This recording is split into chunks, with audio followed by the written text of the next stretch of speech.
Good morning, नमस्कार। आपके साथ मैं हूं मोनिका। आप देख रहे हैं इंडिया डेली। चलिए शुरुआत करते हैं बड़ी खबर के साथ। मिडिल ईस्ट में युद्ध की आग और ज्यादा भड़क चुकी है। ईरान पर हमले लगातार तेज हो रहे हैं। आसमान में लड़ाकू विमान है, जमीन पर मिसाइल्स बरस रही हैं। लेकिन इस बीच दुनिया की सबसे बड़ी सैन्य ताकत माने जाने वाले अमेरिका को लेकर ऐसा दावा सामने आया है जिसने पूरी दुनिया का ध्यान अपनी ओर खींच लिया है। एक अमेरिकी अधिकारी का दावा है कि अगर युद्ध लंबा खिंचता है तो अमेरिका के पास उतनी मिसाइल्स नहीं बचेंगी जितनी लगातार ऑपरेशन चलाने के लिए चाहिए। यानी सवाल सिर्फ अमेरिका की, माफ कीजिएगा, ईरान की ताकत का नहीं है। सवाल अब अमेरिका की सैन्य क्षमता पर भी उठने लगे हैं। दिलचस्प बात यह है कि इन दावों के बावजूद ट्रंप प्रशासन पीछे हटने के बजाय मिडिल ईस्ट में अपनी सैन्य मौजूदगी और ज्यादा बढ़ा रहा है। अतिरिक्त युद्धपोत, fighter jet, air defence system और सैनिकों की तैनाती बढ़ाई जा रही है। ऐसे में बड़ा सवाल यह है कि अगर मिसाइल्स का स्टॉक दबाव में है तो फिर अमेरिका किस रणनीति पर आगे बढ़ रहा है? क्या वॉशिंगटन के पास लंबी जंग की तैयारी है या फिर यह सिर्फ ताकत दिखाने की रणनीति है? क्या अमेरिका एक साथ कई मोर्चों पर युद्ध लड़ने की स्थिति में है या हथियारों का सीमित भंडार उसकी सबसे बड़ी कमजोरी बन सकता है? दूसरी ओर ईरान लगातार जवाबी रणनीति की बात कर रहा है। क्षेत्रीय तनाव बढ़ रहा है और पूरी दुनिया की नजर इस बात पर टिकी है कि क्या ये संघर्ष अब और बड़े युद्ध में बदल सकता है। आखिर अमेरिका के हथियारों का सच क्या है? मिसाइल स्टॉक पर उठे सवाल कितने गंभीर हैं और क्या मध्य पूर्व में बढ़ती सैन्य तैनाती किसी बड़े ऑपरेशन का संकेत है? इन सब के बीच ईरान से युद्ध के बीच पेंटागन ने कबूली बड़ी बात। ईरान से युद्ध के बीच पेंटागन ने कबूला ईरानी हमलों की वजह से करीब अमेरिका के 100 सैनिक घायल हुए। पेंटागन ने घायल सैनिकों की संख्या को छिपाया था। एक रिपोर्ट के हवाले से बता रहे हैं आपको। पेंटागन के प्रवक्ता शॉन पार्नेल का बड़ा ये स्टेटमेंट है। 7 जुलाई से अब तक करीब 100 सैनिक घायल हुए हैं। अब जरा देखिए, जो 100 सैनिक वाला आंकड़ा आपको बता रहे हैं, ये 7 जुलाई से अब तक है। यानी इससे पहले कि अगर संख्या जोड़े तो ये संख्या कहीं ज्यादा बड़ी हो जाती है। और वहीं आईआरजीसी ने कुवैत के आरिफजान एयरबेस पर अटैक किया है। अमेरिकी मिसाइल सिस्टम को निशाना बनाया गया है। सतह पर मार करने वाली मिसाइल पर अटैक किया गया है। ईरान की तरफ से भी लगातार अटैक्स किए जा रहे हैं और उसी कड़ी में कुवैत पर एक बार फिर से निशाना साधा गया। अमेरिकी मिसाइल सिस्टम को निशाना बनाया गया है। सतह से सतह पर मार करने वाली मिसाइल पर अटैक और लगातार ये स्थितियां मिडिल ईस्ट के बाकी देशों पर किस तरीके से संकट के बादल लेकर आई हैं, क्योंकि जंग चल रही है ईरान और अमेरिका के बीच, लेकिन कहीं ना कहीं इसके नतीजे भुगतने पड़ रहे हैं मध्य पूर्व के बाकी देशों में जहां जहां भी अमेरिकी बेस है। क्योंकि अमेरिका अगर अटैक कर रहा है तो ईरान जवाब दे रहा है। ईरान जवाब दे रहा है मध्य पूर्व में जहां जहां भी अमेरिकी बेस है, उन जगहों को टारगेट करके। और अब ये टारगेट सिर्फ अमेरिकी बेस पर नहीं, बल्कि इसका जो रिपरकशन, इसका जो इम्पैक्ट है वो आसपास के इलाकों पर भी पड़ता हुआ नजर आ रहा है।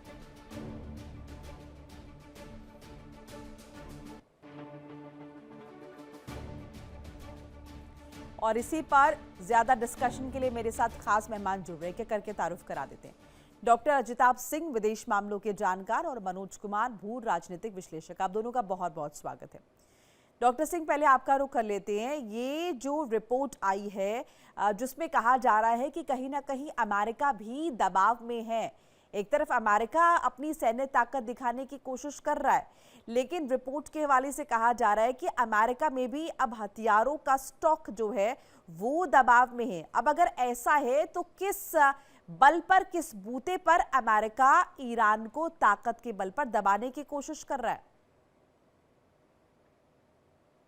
जी, बहुत अच्छा आपने क्वेश्चन पूछा कि अमेरिका निश्चित रूप से दबाव की नीति तो वो शुरू से चला रहा है और राष्ट्रपति ट्रंप ऐसे हैं कि उनको लगता है शायद शक्ति के बल पे, ताकत के बल पे ईरान को झुका लेंगे। लेकिन जो अभी पिछले 10 दिनों से लगातार दोनों तरफ से जो अटैक एंड काउंटर अटैक का दौर चल रहा है, इससे दिखता है कि अभी भी ईरान की ताकत कहीं ना कहीं किसी ना किसी रूप में बची हुई है। जैसा अमेरिका कहता है कि उसको, और राष्ट्रपति ट्रंप खुद क्लेम करते हैं, हमें ईरान को खत्म कर दिया, उसके हथियार खत्म हो गए।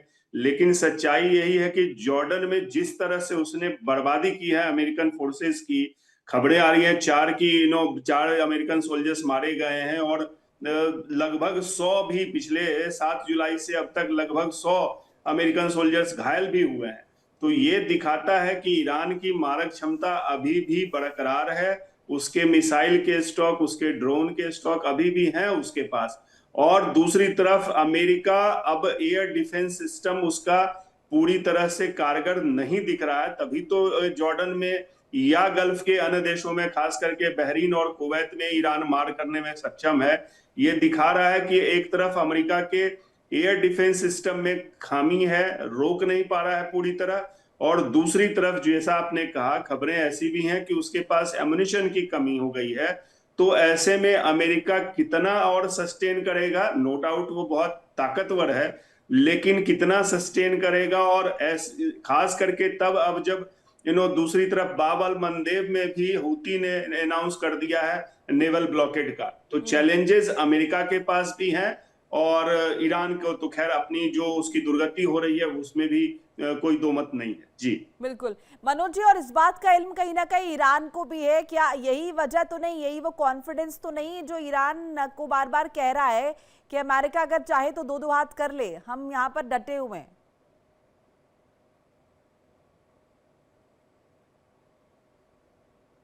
मनोज जी, आपको मेरी जी मेरे से क्वेश्चन है? जी जी बिल्कुल। चलो फिर से क्वेश्चन बोलिएगा।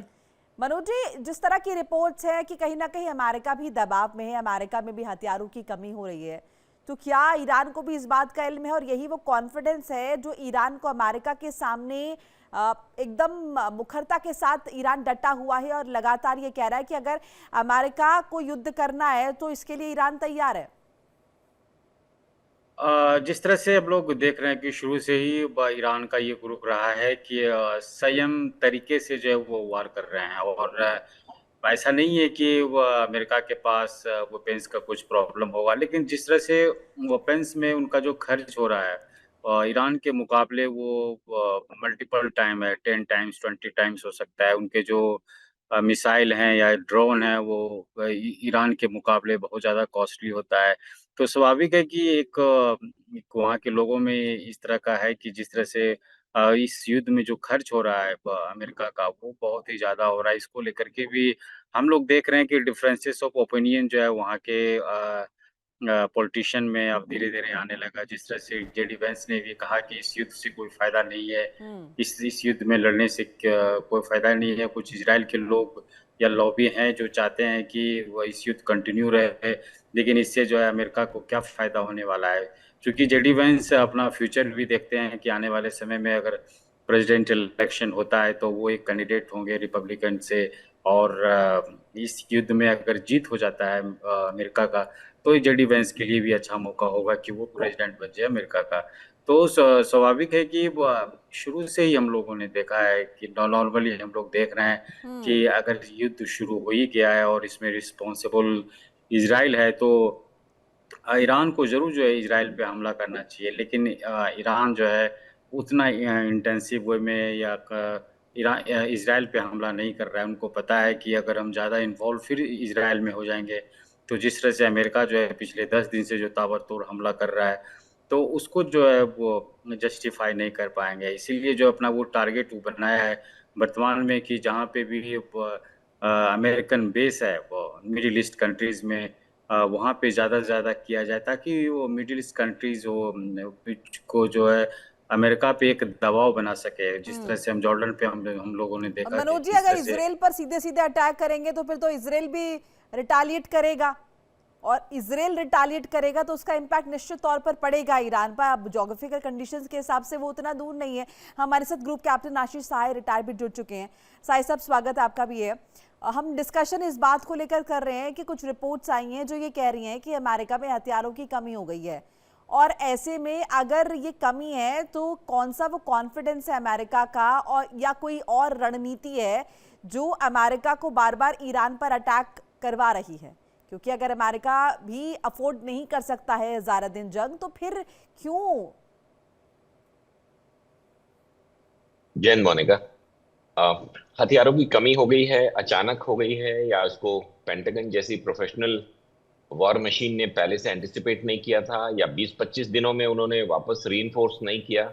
तो मोनिका, मेरा ये रिक्वेस्ट रहता है, आपके दर्शकों को भी ये समझना पड़ेगा कि news being captured through sources across the world is more for the purpose of news and less for the purpose of informing people या analyzing the future for obvious reasons. तो हम इसको प्रोफेशनल रखेंगे थोड़ा। अमेरिका के पास हथियारों की कमी 10 दिन कुछ मिसाइल्स मार देने से कोस्टल रीजन में नहीं हो सकती। हाँ, ये हो सकता है कि उन्होंने जो डी एस्केलेशन शुरू किया था और उसके बाद अपने रिसोर्सेज को वापस से यूरोप में डाइवर्सिफाई करने लगे थे। पहले उन्होंने कंसंट्रेट किया था गल्फ में, कई चीजों को यूरोप से बाहर लाए थे। आफ्टर स्पेन रिफ्यूज, जब इन्होंने देखा था शुरू में 28 फरवरी के बाद कि NATO did not play a ball with them, air space में रेस्ट्रिक्शंस लगा रखे थे, तो इन्होंने कंसंट्रेटेड एफर्ट लग लिया था जीसीसी में, मिडिल ईस्ट में। उसके बाद जब ये सीज फायर हुआ था तो इनके कुछ एरियल एसेट्स वापस चले गए थे। अब इन्होंने वापस से F-35, F-16 और रिफ्यूलर्स को यूरोप के कुछ बेसिस से वापस गल्फ की तरफ लाना शुरू किया है। इसमें रीजन ये है कि कुछ ईरानियन अटैक्स पिछले 3 दिनों में, स्पेशली मैं बात कर रहा हूं अटैक ऑन जॉर्डन, जहां पे 3 बार ऐसा हो चुका, और 1 बार इरबिल में और सुलेमानिया में ऐसा हो चुका कि ईरान की तरफ से मारे गए जो मिसाइल्स थे उसको यूएस एयर डिफेंस इंटरसेप्ट नहीं कर पाई उस तरह से जैसा पहले सीज फायर के कर रही थी जी। और इस वजह से जॉर्डन में इनको ज्यादा लॉस हो गया है, और ये बहुत मेजर लॉस है। अभी तो हम सिर्फ 3 American soldiers in Jordan and 1 in Iraq की बात कर रहे हैं। ऐसी इनपुट्स भी हैं, आपके पास भी हैं, कि मेजर यूएस एयरक्राफ्ट जॉर्डन में एक हैंगर में, including a P-8 recognition aircraft and a refueller, damage हुए हैं उस के अंदर। इसीलिए ये कयास लगाया जा रहा था कि कुछ जासूसी हुई है जॉर्डन में। उन्होंने ईरान को बताया है कि किस समय ये जहाज हैंगर में वापस आ गए। मैं इसको मानता हूं कि चाइनीज सैटेलाइट्स के थ्रू इनको पता चला है, रियल टाइम इंटेलिजेंस गैदर करके, और इन्होंने मिसाइल्स मारे, और ये मिसाइल वहां पे गिरे। सेकेंड फेज की बात कर रहा हूं, जब इन्होंने उस हैंगर को उड़ा दिया जहां यूएस एयरक्राफ्ट थे, उसके बाद जो पिछले 48 घंटों में एक और इन्होंने जॉर्डन पर अटैक किया, जो कि very close to the next step, मतलब इजराइल के पास माना जाएगा। उसके पहले यूएस ने अपने लोगों को बोला था कि इस इलाके से हट जाइए।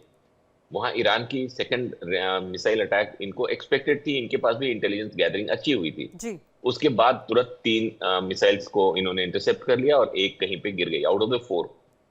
तो coming back to your question Monica, ये इन मिसाइलों की या हथियारों की कमी हो गई है, नहीं है, डाइवर्सिफाई किया था, वापस कंसंट्रेट कर रहे हैं, क्योंकि जो अटैक्स जॉर्डन पे हुए हैं वो बहुत ही ज्यादा कंसर्निंग है। कुवैत पे डिसैलिनेशन प्लांट को मारा ईरान ने, तो आईआरजीसी ने पिछले 3 दिनों में अपने इंटेंसिटी को बढ़ाया है, और जॉर्डन पे हुए अटैक वो छोटे प्रोजेक्टाइल्स नहीं थे, वो प्रॉपर बैलिस्टिक मिसाइल्स के अटैक हैं। इससे अमेरिका ज्यादा परेशान है कि हमने 6 दिन और इनके कोस्टल रीजन में सारे मिसाइल्स को मारने की बात की, उनके स्टोरेज को मारने की बात की, फिर भी ये कहां से इस तरह के अटैक्स कर पा रहे हैं, ये इनको डिस्टर्ब कर रहा है। जी मोनिका। ठीक है, इस बीच दर्शकों को बताते चले, ईरान ने कुवैत पर लगातार मिसाइल अटैक जो है वो जारी रखे। अमेरिकी बेस को ईरान ने निशाना बनाया है। ईरान ने मिसाइल और ड्रोन से अटैक किया। कुवैत को लगातार ईरान के अटैक का सामना करना पड़ा। तो कुवैत पर लगातार ईरान की तरफ से अटैक, अमेरिकी बेस को निशाना बनाया जा रहा है, मिसाइल अटैक लगातार किए जा रहे हैं। डॉक्टर सिंह, एक बार फिर से ये सिचुएशन कब क्रिएट होगी जब मिडिल ईस्ट के देश जो है वो अमेरिका के सामने जाएंगे, या फिर कहे कि हस्तक्षेप करेंगे, और वो दबाव जो है वो अमेरिका पर बनेगा? कुल मिलाकर ये जो टेंशन है, ये जो एस्केलेशन है, ये रुकेगा? देखिए, फिलहाल तो प्रेशर की राजनीति और रणनीति चल रही है। दोनों तरफ से अटैक और काउंटर अटैक हो रहे हैं, और कोशिश यही मुझे लगता है इसका सबसे मुख्य उद्देश्य है कि दबाव बना के टेबल पे लाना। अमेरिका की तो पहले से रणनीति रही है कि प्रेशर टैक्टिक्स से ही सारी वो चाहते हैं, और ताकत है उनके पास, तो ऑब्वियसली वो उनका सबसे बड़ा हथियार भी है।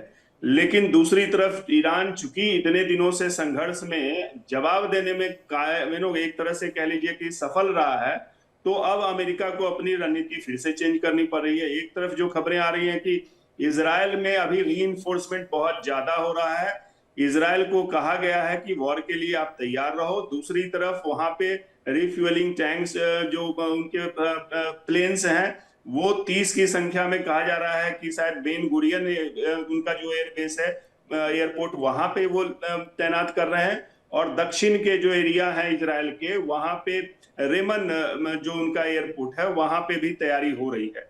तो इस तरह से इजराइल के रास्ते अब फिर से लगता है कि तैयारी पूरी की जा रही है, क्योंकि गल्फ के देशों पे जो अमेरिका के बेसेस हैं वहां ईरान अटैक करने में सक्षम रहा है। तो हाँ। एक तरफ तो ये युद्ध की मतलब इस तैयारी हो, जंग में लेकिन अब दूसरी तरफ ये भी प्रत्यक्ष तौर पर क्या इजराइल कूदने वाला, ये कह रहे हैं आप? फिर ये इजराइल और इसकी ईरान के बीच संभावना से बंदोबस्त। इनकार नहीं किया। हाँ जी। जी मोनिका जी, इसकी संभावना से इनकार नहीं किया जा सकता, क्योंकि इजराइल तो पहले से तैयार है। इजराइल तो कभी युद्ध को संघर्ष विराम करने के पक्ष में रहा ही नहीं है।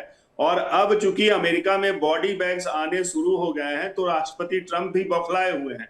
ऐसे में इजराइल अगर फिर से फ्रंट पे आता है तो कोई आश्चर्य नहीं होगा, क्योंकि अंतिम मंशा उसकी भी यही है। दूसरी तरफ अभी इजराइल में और जो खास करके लेबनान में जो उन्होंने एक सेफ जोन का कंसेप्ट है वो अब इम्प्लीमेंट होने लगा है, क्योंकि अभी लेबनान के राष्ट्रपति अमेरिका गए हुए हैं, वहां पे बातचीत चल रही है। शायद वो सेफ जोन का ग्रेजुअली ये लोग करेंगे, तो हो सकता है लेबनान की तरफ से जो थोड़ा सपोर्ट मिलेगा उससे इजराइल और इम्बोल्डन होगा और अटैक करने की स्थिति में होगा। लेकिन बातचीत की भी बात हो रही है, ऐसी दोनों कह रहे हैं, अमेरिका भी कह रहा है और ईरान भी कह रहे हैं कि बातचीत हो रही है। खास करके पाकिस्तान में जो अभी ईरान के इंटीरियर मिनिस्टर हैं, पिछले 10 दिन में 2 बार वो गए हैं, अभी भी वो पाकिस्तान में हैं और पाकिस्तान की मध्यस्थता में बातचीत भी चल रही है। हाँ। दोनों तरफ से एक बातचीत और ये युद्ध चलता रहेगा, और शायद एक प्रपोजल है कि 10 दिन का युद्ध विराम फिर से हो और निगोशिएटिंग टेबल पे दोनों आए।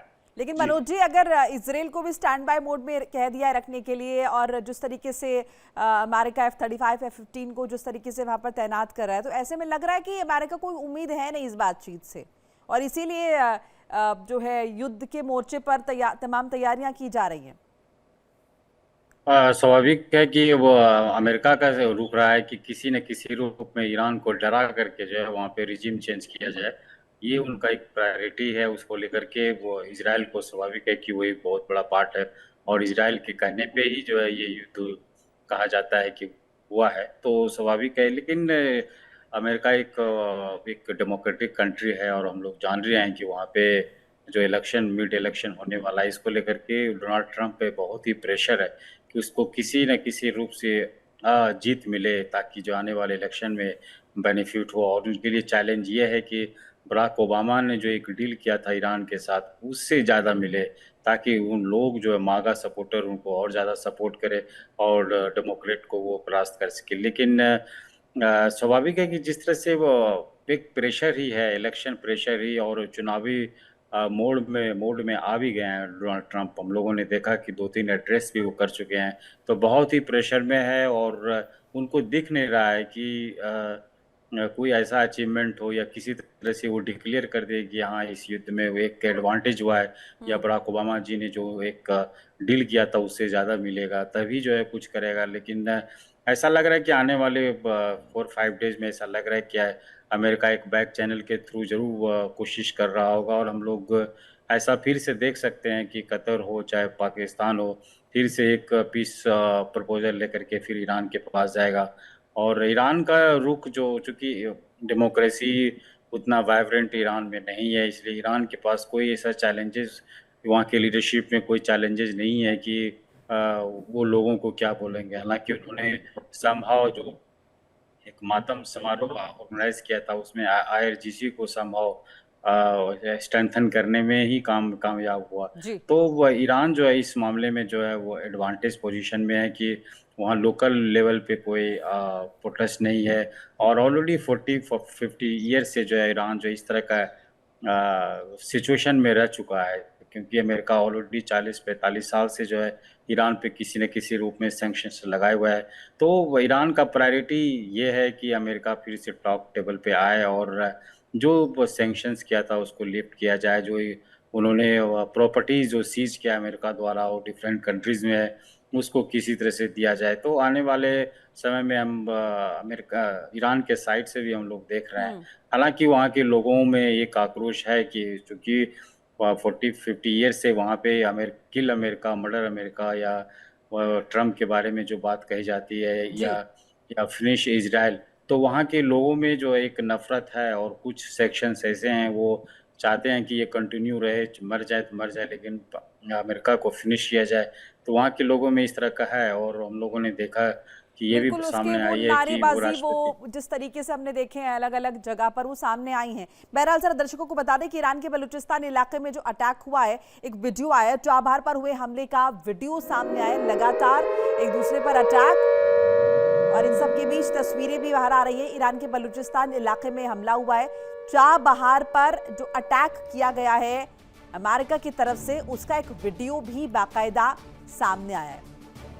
साहिब साहब, ये जो हम जिक्र कर रहे हैं कि इजराइल भी स्टैंड बाय मोड में है, ईरान भी तैयार है, अमेरिका भी डिप्लॉयमेंट अपनी लगातार बढ़ा रहा है। आपने भी जिक्र किया कि जो इससे पहले हटा लिया गया था वो डिप्लॉयमेंट फिर से जो है बहाल किया जा रहा है। जाहिर है प्रेशर टैक्टिक्स भी है और प्रत्यक्ष तौर पर क्योंकि हमले करने भी पड़ रहे हैं। अब अगर इजराइल डायरेक्टली युद्ध में कूदता है, अगर इजराइल ईरान पर अटैक करता है, फिर तो ये प्रॉक्सीज में खुलकर सामने आ जाएंगे। अब इस हिसाब से तो ये स्थिति भयावह हो जाएगी।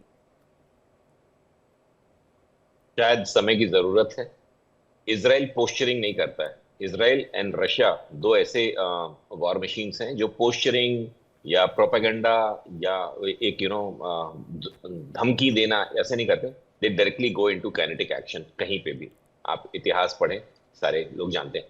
तो इजराइल की जो प्रिपरेशन है वो कंसर्निंग है, क्योंकि they are preparing for a anticipated assault या अ रिएक्शन। इसमें कोई दो राय नहीं है। अमेरिका जो वापस से कंसंट्रेट कर रहा है अपनी फोर्सेस को, वो भी एक मेजर इंडिकेशन है, क्योंकि इसमें काफी लॉजिस्टिक्स इन्वॉल्व हो रही है, जबकि अमेरिका में काफी सवाल उठाए जा रहे हैं इस खर्चे पे जो ईरान वॉर में हो रहा है। एक बार थोड़ा सा जूम आउट करते हैं 30 सेकंड के लिए।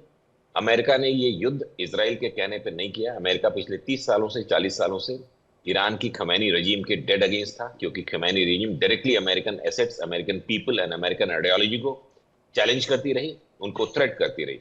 जब जनवरी में वहां पे मैसेकर हुआ है, जेनोसाइड हुआ है, चाहे वो 8,000 लोगों का था या 52,000 लोगों का था, ये Trump can keep changing his words, लेकिन मैसेकर हुआ है तेहरान और उसके आसपास उन लोगों के द्वारा जो अपराइजिंग कर रहे थे खमैनी रजीम के खिलाफ।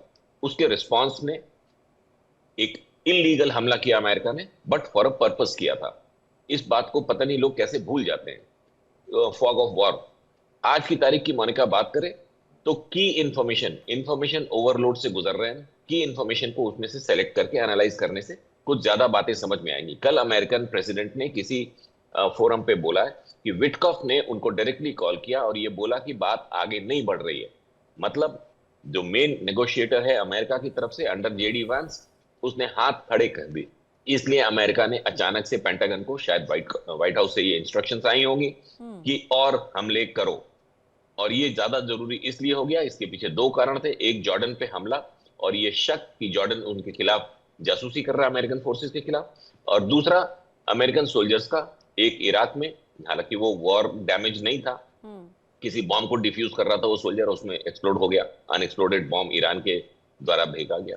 और जो 3 लोग, रिपोर्टेडली 3 हैं, वैसे 4 या 5 हो सकते हैं, जो जॉर्डन में मरे हैं। तो इन सारी चीजों को देखते हुए आई कैन फोरसी कि अभी ये अटैक्स चलते रहेंगे। डिसैलिनेशन प्लांट का attack in Kuwait is a very disturbing thing. इसका मतलब आईआरजीसी भी उसी सेल्फ डिस्ट्रक्टिव। मोनिका, ये बातें आप समझनी पड़ेगी कि लाइफ का वैल्यू इन ईरान या ईरान की सोच रखने वाली पूरी दुनिया के लोग, और लाइफ का value in the western world including America, अगर उसको हम वेस्टर्न वर्ल्ड मानते हैं। ईस्ट वेस्ट कुछ नहीं होता है जब अर्थ रोटेट करती है, ये आदमी का बनाया हुआ बेवकूफी है। नॉर्थ साउथ होता है, ऊपर नीचे। ईस्ट वेस्ट कुछ नहीं होता। Earth is rotating around the sun and it is revolving on its own axis. लेकिन अमेरिका में लाइफ की वैल्यू बहुत ज्यादा है। ईरान को कोई फर्क नहीं पड़ता। अभी हमारे को पैनलिस्ट ने बोला, वहां किसी को सफाई नहीं देनी आईआरजीसी को। कोई सवाल नहीं पूछ रहा है। जो देश बर्बाद हो रहा है 4 महीनों से, देयर इज नो अपराइजिंग, कोई उसमें क्वेश्चन नहीं पूछ रहा है, कोई अथॉरिटी कौन है, कैसे हो रहा है। और अमेरिका, जिसके 2 लोग 4 लोग टोटल के 17 लोग अभी मरे हैं, उसके यहाँ पूरी बवाल है, लोग सड़कों पे हैं, सारी मीडिया उनके अगेंस्ट है, मिड टर्म की बातें हो रही हैं, क्योंकि वैल्यू ऑफ लाइफ वहां ज्यादा है। हर बंदा जो वहां मरता है, अमेरिकन प्रेसिडेंट उसके बॉडी बैग को रिसीव करने के लिए जाता है। ईरान में ये ऐसे ही रहते हैं। पूरी आइडियोलॉजी, पूरी फिलॉसफी ऑफ लाइफ इन दोनों वॉरिंग नेशंस की अलग अलग है। राइट। हम ये कह रहे थे कि ये एस्केलेशंस अभी और ज्यादा होंगे, and that will be good कि ईरान को और डेसिमेट किया जाए। जी मोनिका। लेकिन इसके साथ साथ डॉक्टर सिंह, एस्केलेशन बढ़ेंगे पर अभी जो चीजें खुलकर सामने नहीं आ रही, जैसे मैंने प्रॉक्सी गुट का भी जिक्र किया, इजराइल अगर आएगा, साई साहब ने बोला कि इजराइल प्रोपेगेंडा नहीं करता, उसको जब लड़ना होगा वो सीधे उतर आएगा और लड़ाई शुरू कर देगा, उसकी वो तैयारी भी कर रहा है। अब इजराइल अगर कूदेगा प्रत्यक्ष तौर पर तो फिर तो और भी बहुत सारे जो जैसे प्रॉक्सीज है वो इंक्लूड हो जाएंगे, यानी ये स्थिति फिर उसके बाद कंट्रोल में आएगी, क्योंकि अभी तो ईरान और अमेरिका एक दूसरे पर अटैक कर रहे हैं और बैक चैनल्स बातचीत भी चल रही है, लेकिन इतने सारे लोग अगर इसमें युद्ध में जुड़ जाएंगे उसके बाद ये सिचुएशन कंट्रोल कैसे होगी? देखिए, वो ऑलरेडी हो रहा है मोनिका जी। हुती ने तो सीधे सीधे वार्निंग दे दी है, उसने सऊदी को कहा है, उसकी नेवल ब्लॉकेड कर रहे हैं वो बाब अल मंदेब में। तो एक तरफ से तीनों जो मेन इसके किरदार हैं, प्रॉक्सीज हैं, चाहे वो हिजबुल्लाह हो, चाहे हुती हो या हमास हो, अब तो तीनों फ्रंट पे आ ही गए हैं और तीनों अब कितना खुल के सपोर्ट कर पाएंगे, जितना ज्यादा करेंगे ईरान के लिए उतनी बेहतर होगी। लेकिन इजराइल समहाउ लेबनान में हिजबुल्लाह को भी बहुत हद तक उसने बर्बाद किया है। हमास की भी हालत हम देख रहे हैं। हुती बहुत बड़ा चैलेंज तो नहीं है, और अगर हुती भी खुल के आता है तो एक खतरा ये भी है ईरान के लिए कि यूरोप के जो देश हैं, नेटो भी इनके साथ, अमेरिका के साथ आ सकता है, क्योंकि बाब अल मंदेब को बंद करने से यूरोप में सिर्फ तेल और गैस का ही नहीं क्राइसिस बढ़ेगी, वहां जो व्यापार भी होता है वो भी बहुत ज्यादा यूरोप के रास्ते के लिए वो उधर से ही जाता है, तो व्यापार की भी जो क्षति होगी। और तीसरी तरफ फर्टिलाइजर का एक बहुत बड़ा मुद्दा है, क्योंकि फर्टिलाइजर की भी सप्लाई उस एरिया से होती है और गल्फ के देशों से लगभग 50% जो नाइट्रोजन बेस्ड फर्टिलाइजर्स हैं, खाद हैं, वो जाते हैं। तो किसानों के लिए खाद्यान्न की भी चुनौती होगी। ऐसे में यूरोप का या नेटो का खुल के आना या सपोर्ट और बढ़ाना ईरान के लिए वो खतरा होगा। दूसरी तरफ आप ये भी देखिए मोनिका जी, अमेरिका अपनी स्ट्रेटजी फिर से चेंज कर रहा है। एक तरफ तो वो रीइंफोर्समेंट कर रहा है, इजराइल को भी बढ़ा रहा है, वहां भी अपनी भेज रहा है फोर्सेज और जो आर्मामेंट्स उसके हैं। दूसरी तरफ गल्फ के देशों में भी रीइंफोर्समेंट वो कोशिश कर रहा है। जो इजराइल ईरान के आसपास समुद्र के एरिया हैं, हॉर्मुज के एरिया, उसमें भी रीइंफोर्समेंट और सोल्जर्स उसने बढ़ा दी है। एक और इम्पोर्टेंट है कि वो अब ईरान के अंदर जो तोड़ने की, लोगों को तोड़ने की उसकी नीति थी, जो अभी तक वो सक्सेसफुल नहीं रहा है, फिर से अब उसने कवायद तेज कर दी है। एक तरफ जो ईरान के कुर्द ग्रुप हैं और इराक में जो कुर्द ग्रुप है या जो ईरान के अगेंस्ट के ग्रुप हैं, उनको अब आर्म करने की, उनको फिर से हथियार ट्रेनिंग की वो कोशिश कर रहा है। तो इस तरह से अब ईरान के अंदर में तोड़ने की भी कवायद उसकी तेज हो गई है। तो ये कई सारी चीजें हैं जो दिखाता है कि अमेरिका प्रयास कर रहा है रेजिमे चेंज करने के लिए, क्योंकि उसको लग रहा है कि इस रेजिमे के रहते शायद वो बातचीत पूरी तरह से सफल न हो पाए। लेकिन क्या ऑप्शंस, अगर रेजिम चेंज करने की अमेरिका जो कोशिश कर रहा है, क्या वो ऑप्शंस अमेरिका को ईरान में नजर आ रहे हैं? मनोज जी, ऐसे कुछ ऑप्शंस हैं जो अमेरिका के फेवर में चलेंगे? अभी तो ऐसा कुछ नहीं दिख रहा है। तो जिस तरह से हम लोगों ने देखा मातम समारोह में करोड़ों लोग आए और शिया के लोग जितने भी मिडिल ईस्ट कंट्रीज में थे, उनको अभी भी जो है सहानुभूति ईरान को मिल रहा है। और जिस तरह से ममदानी का भी एक स्टेटमेंट आया है, हम लोग देख रहे हैं कि अमेरिका में एक डिफरेंस ऑफ ओपिनियन सामने आ रहा है। ममदानी का स्टेटमेंट ये है कि जब नेतन्याहू अगर ये अमेरिका में आएंगे तो उनको अरेस्ट करेंगे। हालांकि डोनाल्ड ट्रंप का ये कहना है कि नहीं, ऐसा कुछ बात नहीं है। एक चीज़ और मैं बात करना चाहूँगा कि जिस तरह से नाटो कंट्रीज ने पिछले 4-5 दिन की अगर बात करें तो उन्होंने किसी न किसी रूप में अमेरिका को साथ देने की बात कही है। लेकिन अगर सपोज कि अगर अमेरिका जीत भी जाता है ईरान में, रिजिम चेंज भी हो जाता है, तो फिर डोनाल्ड ट्रंप का अगला टारगेट क्या होगा? अगला टारगेट होगा कि ग्रीनलैंड को फिर से किस तरह से कब्जा किया जाए। तो ऐसा लग रहा है कि वो नाटो कंट्रीज, चाहे यूरोपियन कंट्रीज भी नहीं चाहेगा कि अमेरिका यहाँ से जल्दी निकले, ताकि फिर से उनके सामने एक और नया चैलेंज आ जाए। तो अभी बहुत if and permutation and combination सामने दिख रहा है, और जिस तरह से स्ट्रांगली जो ईरान सामने आया है, वहाँ के लोग जो स्ट्रांगली आ रहे हैं, और हम लोग वहाँ पता ही है कि एक ऐसा डेमोक्रेटिक कंट्री है ईरान, जिसमें एक सिर्फ कहने के लिए होता है वहाँ पे नॉर्मली लोगों का जो बेसिक राइट्स है, फंडामेंटल राइट्स है, या प्रोटेस्ट करने का जो एक राइट है, वहाँ वो कुछ नहीं है।